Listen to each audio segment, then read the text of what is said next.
In a part of the country he knew first, this was their tribute at the last.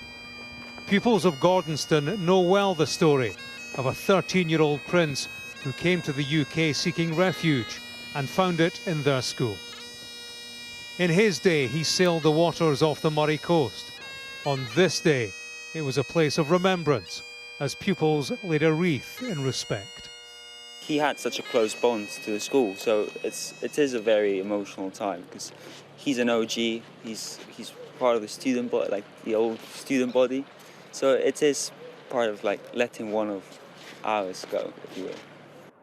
Guns were fired at Edinburgh Castle on the stroke of 3 o'clock. And at Hillsborough Castle in Northern Ireland. So too at Cardiff Castle. And at the Tower of London.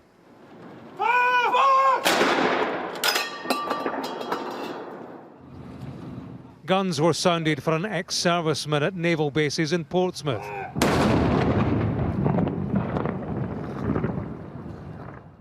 And at Devonport. Number 2 gun, fire! It was a signal for the minute's silence around the country as a nation paid its respects.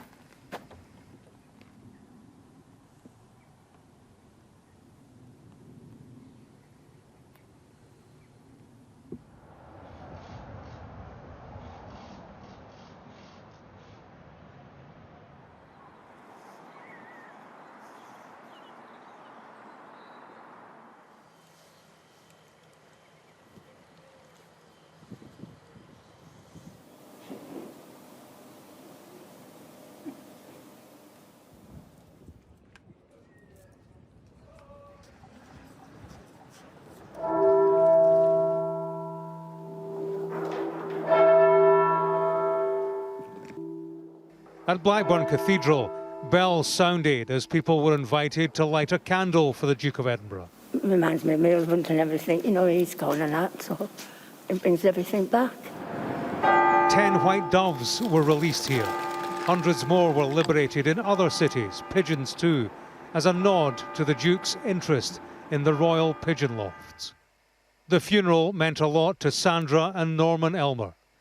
Sandra lost 2 brothers in the past year, one to COVID. Restrictions meant she could only attend 1 funeral. For this military family, there was symbolism in today's ceremony and succour. I think it struck a really good, a right note that will echo for a lot of people. And I think there'll be a lot of people thinking, that's my goodbye. The Medal Ward and Insta-Low. Millions of youngsters have benefited from the celebrated Duke of Edinburgh Award scheme. Some of them here in Everton celebrated the man who gave it his name. It's quite sad because if it wasn't for him then, we wouldn't be doing what we're doing now. Like, we wouldn't be going out with the school, we wouldn't be going to the places that we go. The Duke of Edinburgh's funeral didn't have the pageantry typical of state occasions, but it had TV appeal nonetheless. They tuned in at the Hilbury Care Home in Wrexham, a generation whose lifetime had spanned his. At the Duke of Edinburgh pub in Winkfield near Windsor, it was a first weekend back at the bar, a lifted lockdown and a day to raise a toast. It's a really sad occasion, but I think at the same time there's a bit of an element of celebrating his life and what he did for everybody and for the country and for the Queen and the royal family. So I think it's a mixed emotion, really, and I think maybe that's why the sun's shining, really. Far beyond the walls of Windsor Castle, it was a day to reflect and remember the Duke of Edinburgh. For those who knew him here at Gordonston and those who didn't. And for a life past, but a legacy that lives on.